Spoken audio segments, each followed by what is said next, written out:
Gracias, hermanos. Muy buenos días. Para mí es un placer estar acá con los hermanos y abordar un salmo que es de una belleza espectacular.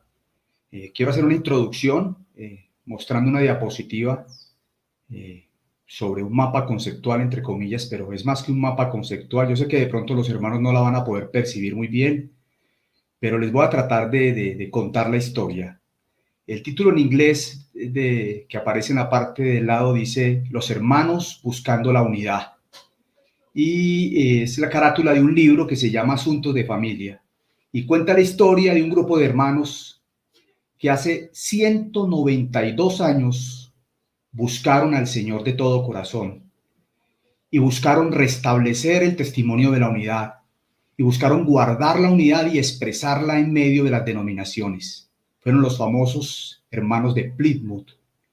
Y si ustedes observan la gráfica, muestra dos corrientes. Iniciaron prácticamente cuatro hermanos, Anthony Groves, el doctor Cronin, el hermano J.G. Bellet y otro hermano más. Después se les unió el hermano John Nelson Darby. Y estas reuniones independientes de restauración, un movimiento genuino del Espíritu Santo, provocó todo un despertar, generando un movimiento maravilloso que llegó a cubrir prácticamente todo el mundo, todos los rincones de la tierra. Pero lastimosamente, este movimiento que empezó por el Espíritu tuvo una dificultad entre dos hermanos por un asunto doctrinal, el hermano Newton y el hermano Darby, y esto generó una disputa impresionante hasta el punto que los hermanos se dividieron.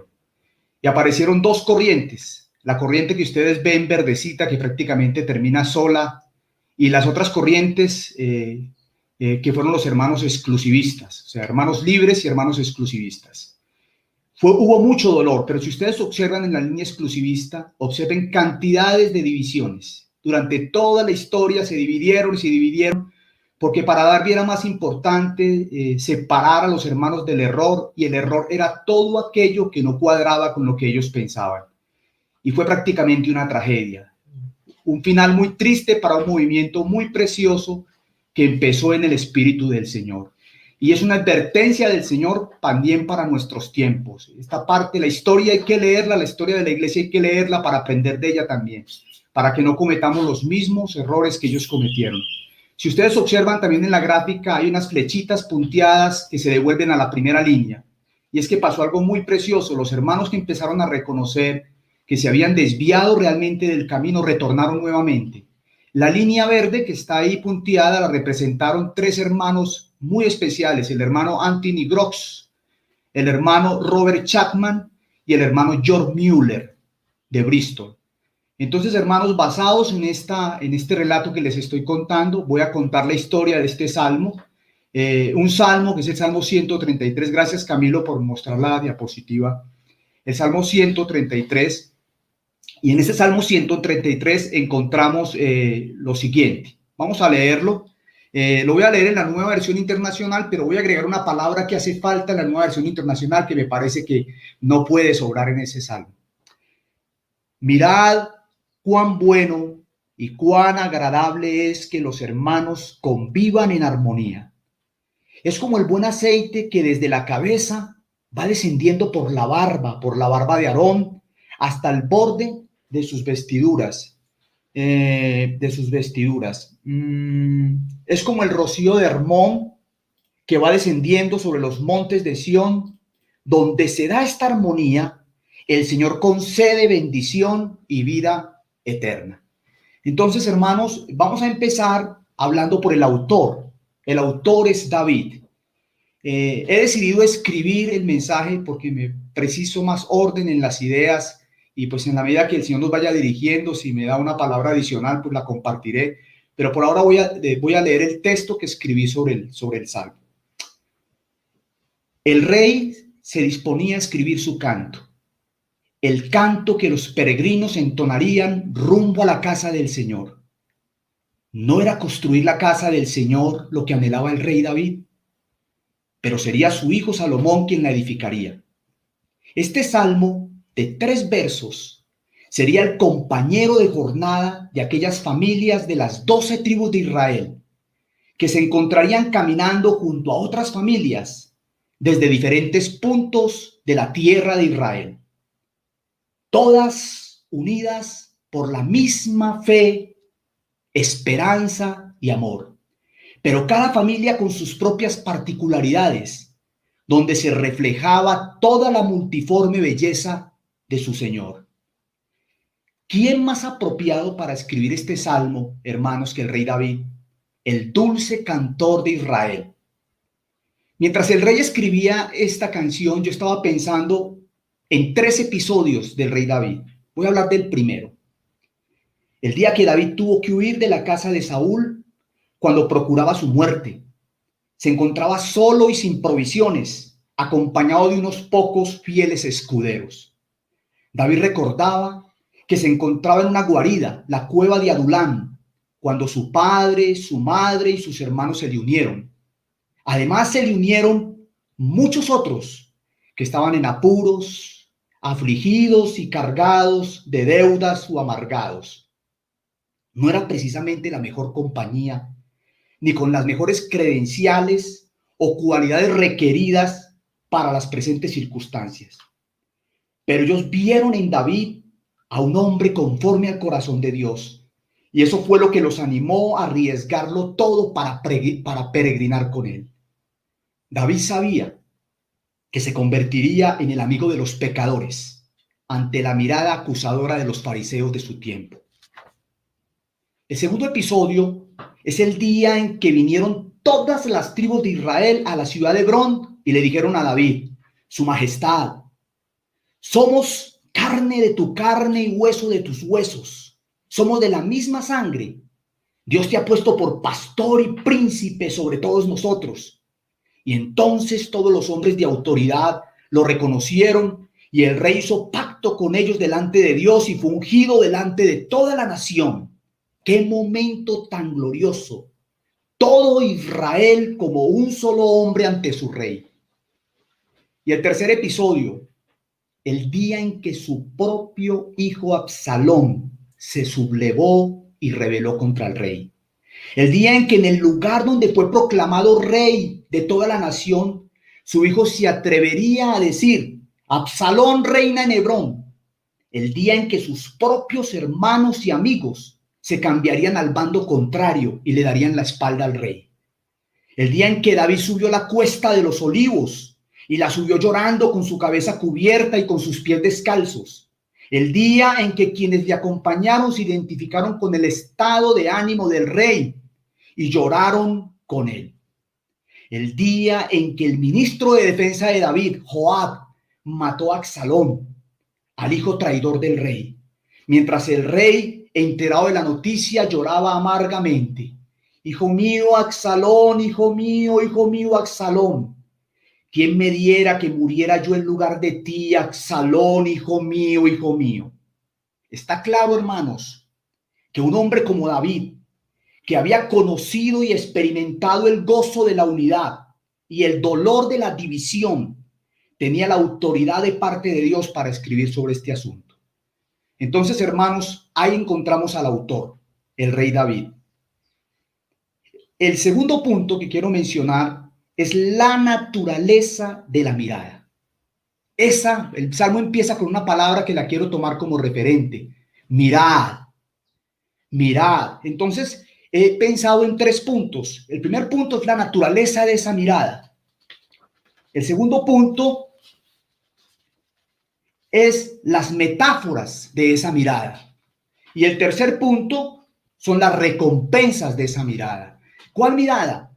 La mirada de cuán bueno y delicioso es habitar los hermanos juntos en armonía. Quiero decir una cosa con este Salmo 133, hermanos, que estamos hablando de un peregrinaje y de un ascenso, pero ¿sabe una cosa? Cuando tú asciendas, también tienes que aprender a descender. Y descender significa otro tono diferente. Y vamos a ver qué es lo que significa el descenso en este Salmo. Estamos en la última grada ya para coronar. Y a veces en la última grada estamos en un tono de confianza. Pareciera que ya llegamos, pareciera que la meta ha sido consumada. Pero ustedes han visto cómo algunos deportistas en eventos deportivos, por ejemplo en atletismo, han celebrado antes de tiempo. y cuando levantan sus manos victoriosos, otro llega por detrás y les gana. Hermanos, que el pan no se nos queme en el horno, como nos enseña este salmo. La necesidad de aprender de un descenso que es muy importante, el descenso de lo que viene del Señor mientras vamos ascendiendo. Entonces, vamos a mirar el segundo punto, que es la naturaleza de la mirada a esta común unión de estar juntos y en armonía.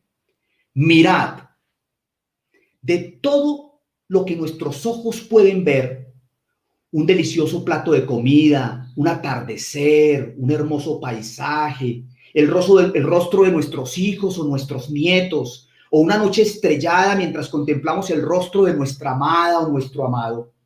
Hay algo digno y majestuoso de mirar mientras caminamos a la ciudad que tiene fundamento, a la Jerusalén celestial, y de la cual todos nosotros somos los protagonistas, mientras nos encontramos en nuestras jornadas y sendas en este mundo.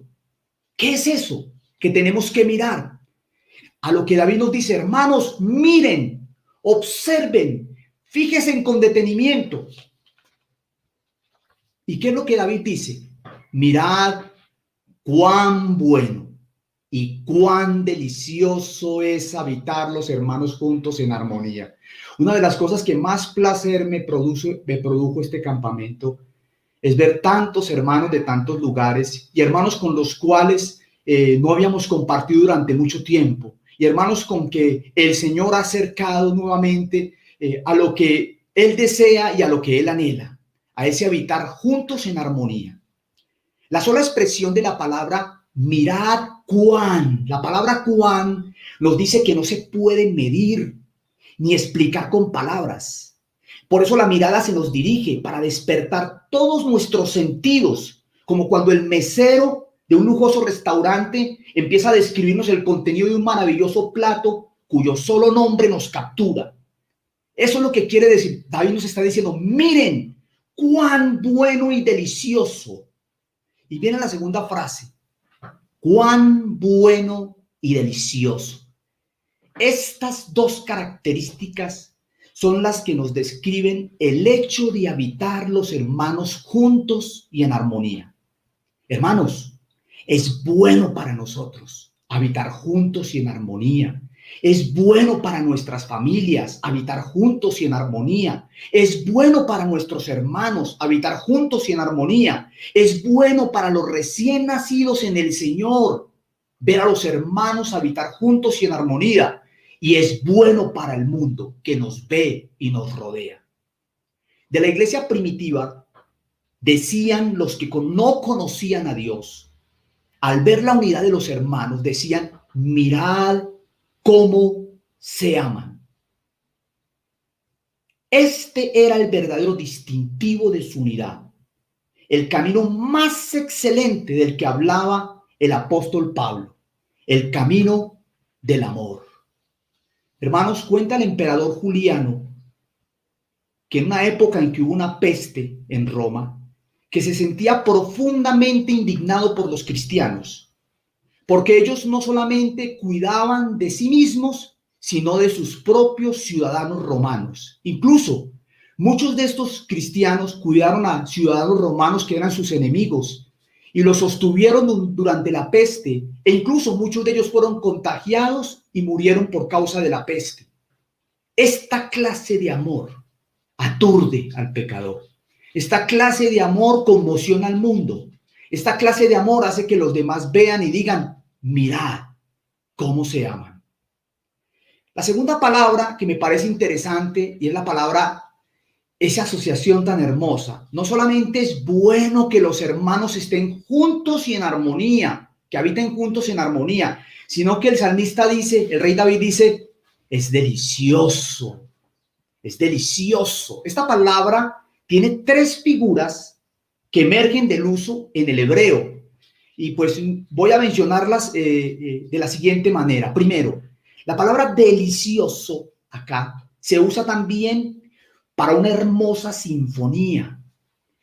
Cuando las cuerdas de un instrumento musical se interpretan en completa armonía y tocan las fibras del espíritu y del alma. Esa es la palabra delicioso. Cuando uno escucha la canción y escucha los violines y todos los instrumentos compaginados perfectamente.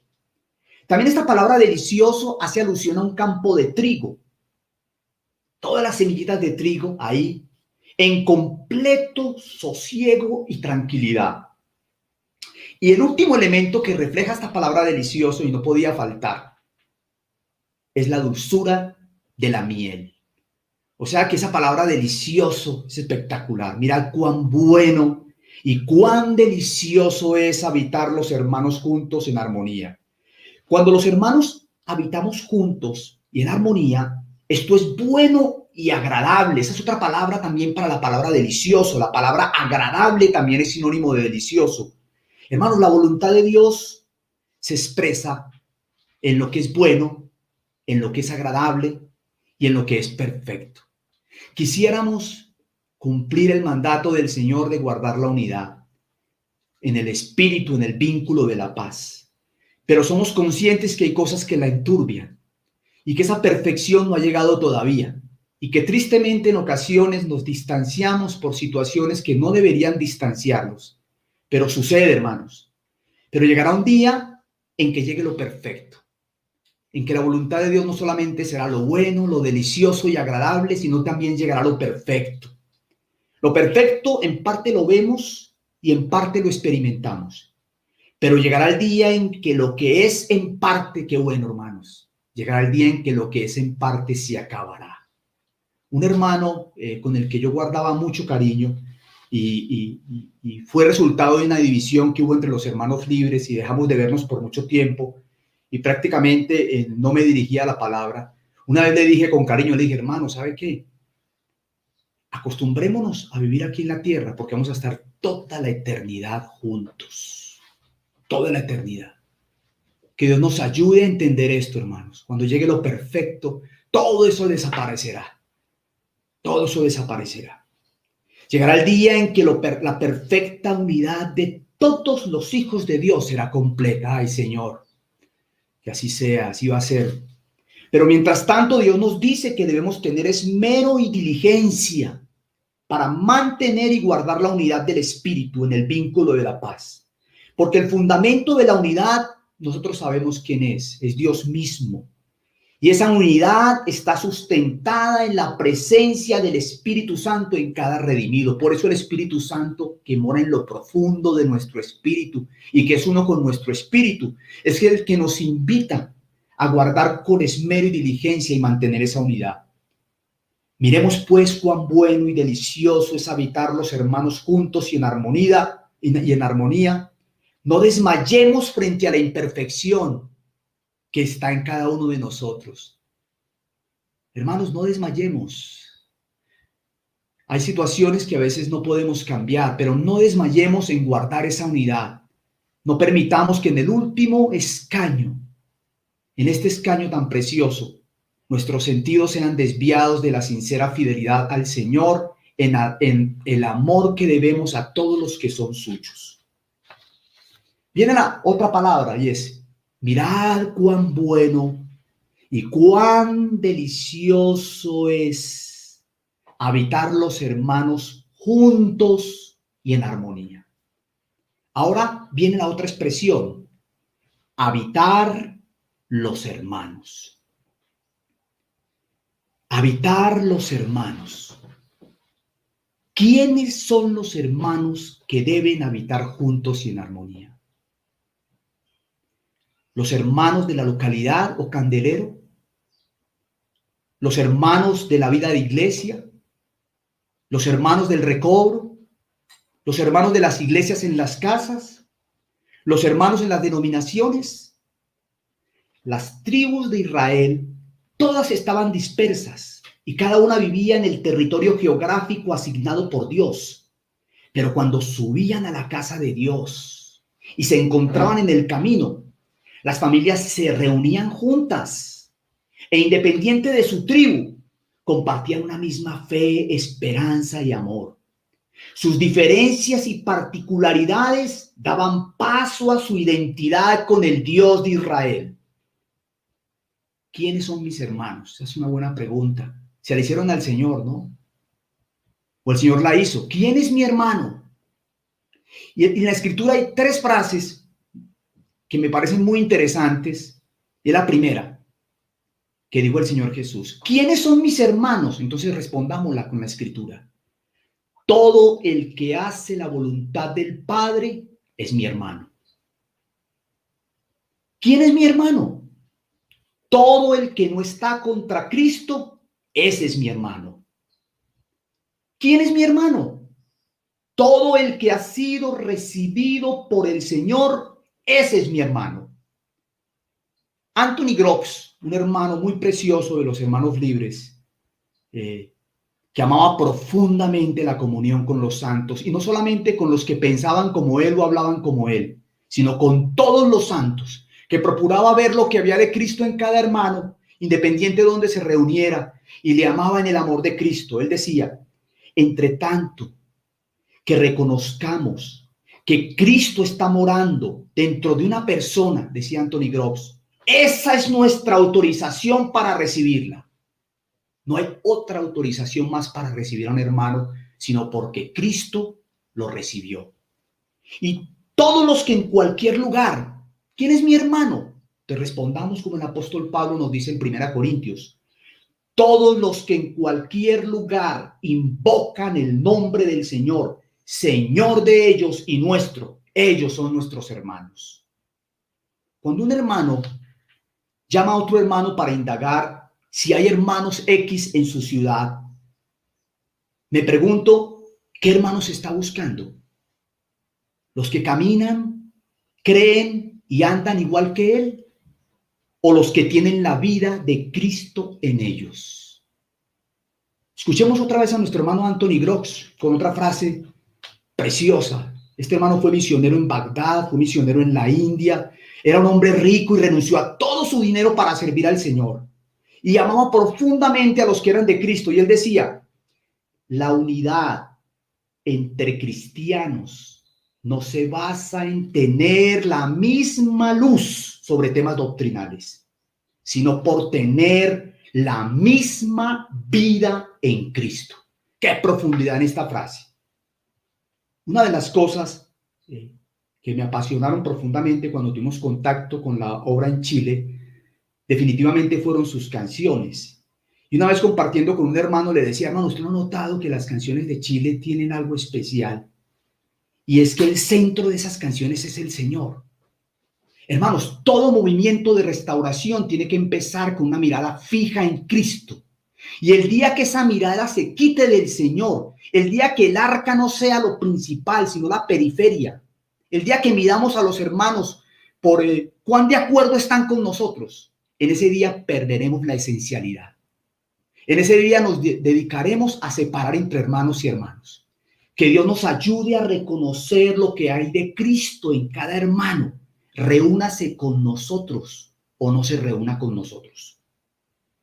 Cuando creemos que solo nosotros somos, cuando un sentido de elitismo y exclusivismo nos hace mirar con desprecio al que no es como nosotros, al que no cree lo mismo que nosotros, cuando nos creemos en mejor nivel de revelación que los demás, cuando ponemos a nuestros hermanos y obreros en el lugar que solo le compete al Señor, cuando en nuestro celo santo de separarnos del mal y del error, o en el afán de preservar la pureza doctrinal o sana doctrina, decimos a otros hermanos: quítate delante de mí, que yo soy más santo que tú.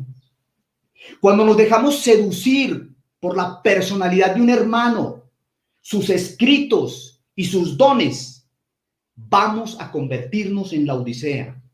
Una iglesia llena de sí mismo, llena de sí misma, bien informada, pero donde Cristo está tocando afuera en la puerta. El habitar los hermanos es con todos los hermanos, con todos los redimidos del Señor, con toda la totalidad de la iglesia, aún con aquellos que no nos reconocen, con aquellos que nos privan de su comunión y de su amor en Cristo. uno de los colaboradores del hermano Watchman Nee, con lágrimas, contó esta experiencia. Pero algo pasó. El orgullo nos venció. Puesto que habíamos recibido mucha luz de parte del Señor, sentíamos que éramos especiales. Nos creíamos mejores que otros cristianos.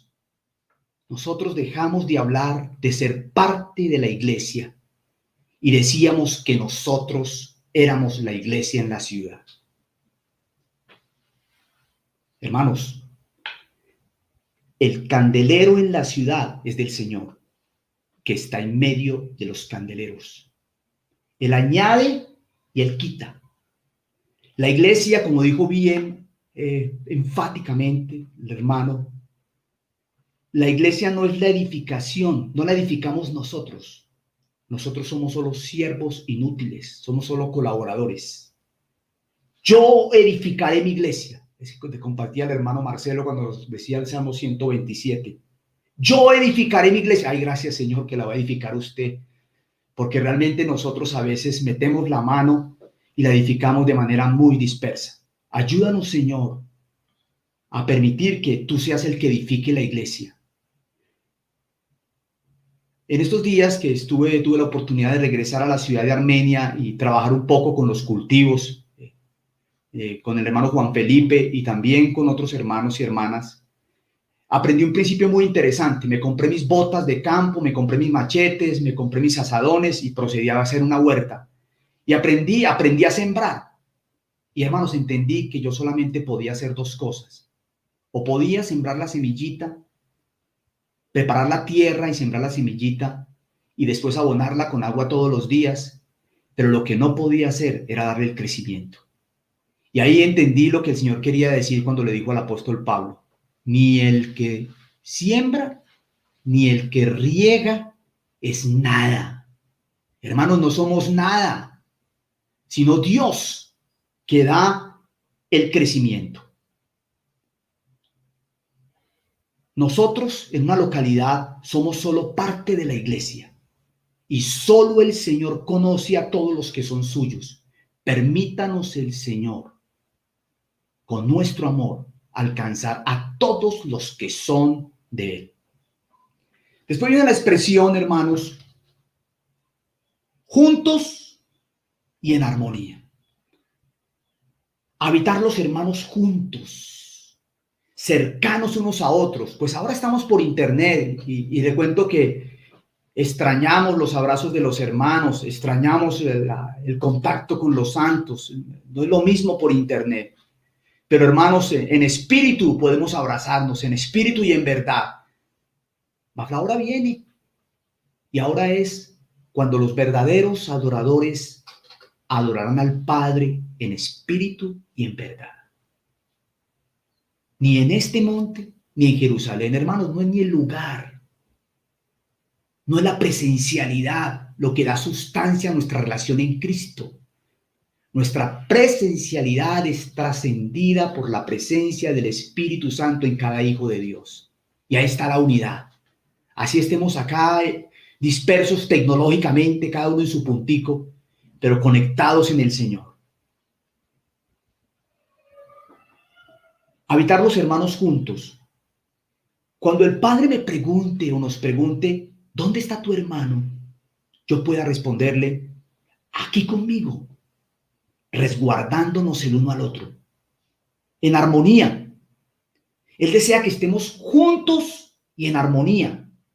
Estaba pensando en la frase, mirad cuán bueno y cuán delicioso. Y entonces un hermano, el hermano Miguel Núñez, decía lo siguiente, hermano es médico, y decía, hermanos, no siempre lo que es bueno es delicioso.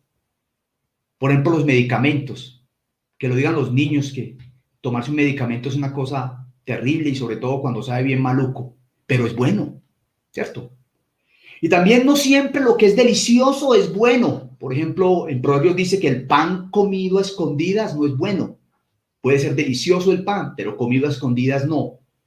Pero mira lo que dice el Señor, es bueno y delicioso. ¿Qué es lo bueno y delicioso? cuando los hermanos estamos juntos y en armonía.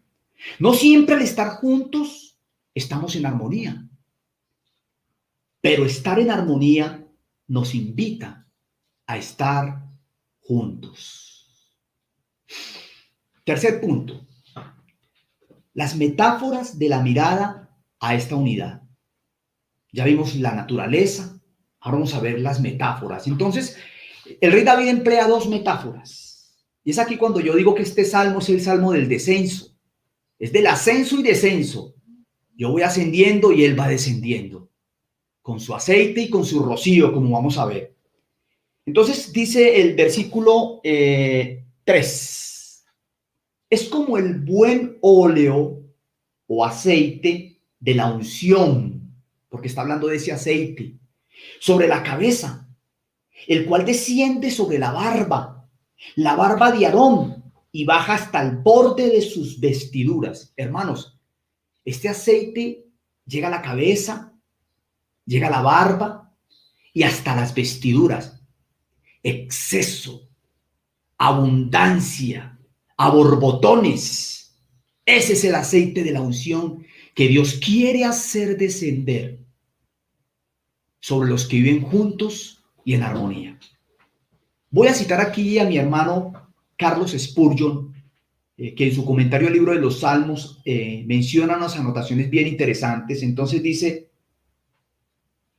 ¿es este hombre un creyente en Cristo? Está hablando de la misma inclusión de los santos. Entonces pertenece al cuerpo y debo ofrecerle un amor permanente. Es uno de los más pobres, uno de los menos espirituales o uno de los más difíciles de amar. Entonces es como el borde de las vestiduras, pero el amor de mi corazón debe llegar hasta él.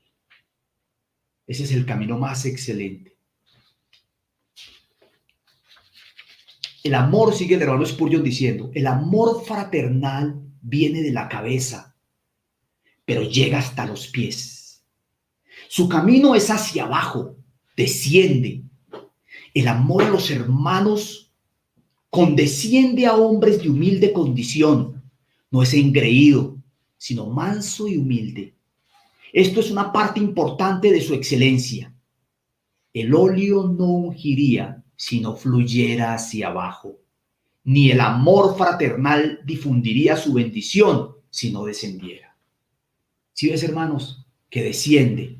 Y seguidamente voy a mencionar también a otro hermano, el hermano Alexander Brooks, que hace otra anotación bien bonita en cuanto al exceso de aceite. Dice: el vaso fue vaciado sobre la persona del sumo sacerdote, de modo que su contenido fluye desde la cabeza hacia la barba, e incluso hasta el borde de sus vestiduras sacerdotales. Este exceso, al verterlo, tiene cierta relación con el modo de ser de David. Es un rasgo que tiene que haberle llamado la atención, porque él también era abundante en extremo. David había amado a Dios en forma tal que se había expuesto a ser acusado de una conducta excesiva, por ejemplo, cuando bailó delante de todo el pueblo de Israel y fue menospreciado.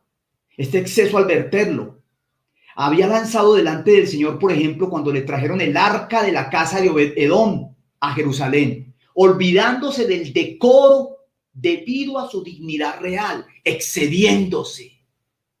Por eso yo pienso que David pensó en ese exceso del aceite por la cabeza, por la barba, ¿cierto? La segunda figura, y le voy a pedir al hermano Camilo que nos muestre las imágenes del monte Hermón, que habla del rocío del Hermón, que desciende sobre los montes de Sión. Esta es la otra figura que utiliza el rey David. Dice: es como el rocío de Hermón que va descendiendo sobre los montes de Sión. Donde se da esta armonía, el Señor concede bendición y vida eterna. Pero no sé, hermano Camilo, si están las imágenes, y si no, pues contamos un poquitico la historia del monte Hermón. El monte Hermón queda en las alturas del Golán, en la parte de arriba de Israel, y es uno de los montes más altos, el más alto de Israel, 2.814 metros. Está cubierto de nieve, y es esa nieve que al derretirse da origen al río Jordán, que recorre todo Israel. Pero no solamente trae bendición a través de ese río a toda la nación de Israel, sino que también envía su rocío, un rocío maravilloso, un rocío precioso. En las alturas del Golán se encuentran 3 montes que conforman el monte Hermón. Es allí donde nace el río Jordán, la reserva de agua de la actual nación de Israel. Su rocío desciende y trae fertilidad, frescura y vitalidad a los territorios en el valle, incluso sobre los montes de Sión. En medio de la aridez y la fatiga del peregrinaje, su rocío desciende sobre las caravanas de los que habitaban juntos y en armonía. ¡Qué paradoja! Mientras los peregrinos ascienden juntos y en armonía, el aceite de la unción desciende a borbotones y el rocío del Señor los empapa. Vamos a ver la recompensa. Ahí está el Monte Hermón, ahí lo estamos viendo. La primera imagen que se ve allá, las montañas del Monte Hermón. La segunda imagen, hermano Camilo, ahí vemos el mar de Galilea también y al fondo vemos el Monte Hermón. Pero la última me parece espectacular. Esa última, mire hermanos, la fertilidad. Eso es lo que hace el rocío de Hermón. Fertilidad, los cultivos, todo lo que observamos ahí. Gracias, hermano Camilo. La recompensa, vamos a mirar el cuarto punto para terminar, y es la recompensa de la mirada a la común unión. ¿Qué recompensa hay, hermanos? ¿Qué tiene el Señor para los hermanos que habitan en armonía? Como dice aquí la Nueva Versión Internacional, es muy bonita porque recoge lo de arriba y nos dice, donde se da esta armonía, el Señor concede bendición y vida eterna. Vamos a citar otra vez a Spurgeon. Oh, dice él, si tuviéramos más esta rara virtud, no el amor que viene y va, sino el que permanece. No el espíritu que separa y excluye, sino el que congrega. No la mente que quiere debatir y diferenciar, sino la que contribuye a la unidad. Nunca conoceremos el pleno poder de la unción hasta que seamos uno en el corazón y en el espíritu. Nunca descenderá el sagrado rocío del espíritu en toda su plenitud hasta que estemos perfectamente unidos pensando una sola cosa. Nunca la bendición del pacto será enviada por el Señor nuestro Dios hasta que una vez más tengamos un Señor, una fe, un bautismo. Señor, decía Spurgeon, llévanos a esta preciosa unidad espiritual por amor a tu Hijo. Amén. Amados hermanos, para concluir, mientras ascendemos juntos y en armonía con todos los santos de todos los siglos, las gradas para llegar a la Jerusalén celestial, que no se nos olvide que la nueva Jerusalén desciende a nosotros del cielo de Dios. Desciende en abundancia y exceso, derroche, como una copa rebosante llena de aceite santo de la unción y del rocío de la aurora de la estrella resplandeciente de la mañana, que es nuestro amado Señor Jesús. Voy a concluir con una canción del hermano Robert Chapman, el apóstol del amor, este hermano de los hermanos libres que tenía un corazón abierto a todo el que era de Cristo. De él, dijo Spurgeon, fue el hombre más santo que yo he conocido. Incluso el hermano Darby, cuando empezaron a fastidiar al hermano Chapman porque procuraba otra vez que la unión se diese entre los santos e insistía y escribió una carta, y unos hermanos dijeron, hermano, dígale a Chapman, y, hermanos, no molesten a Chapman, porque lo que yo predico, Chapman lo vive. Eso dijo Darby de Chapman. Y cuando se presentó la división, Chapman le dijo, hermano, ¿por qué no esperaste más tiempo? Y él dijo, hermano, esperé 6 meses. Y Chapman le dijo, hermano, yo hubiera esperado 6 años. Voy a leer la canción de Chapman, y por eso en esta canción está reflejado que debe ser el sentir de nosotros por los santos y por todos los hermanos. La canción del hermano Robert Chapman. Tus hermanos, Señor, son mi deleite. Los amo. Sean fuertes o débiles, son todos preciosos para mí. Tanto el indócil como el manso por igual. Los sirvo, Señor, porque son tuyos. Son los que el Padre te ha dado. El Espíritu por tu divina sangre, de la prisión los ha librado. Aún aquellos rebeldes a los que sirvo son miembros de tu cuerpo, Señor.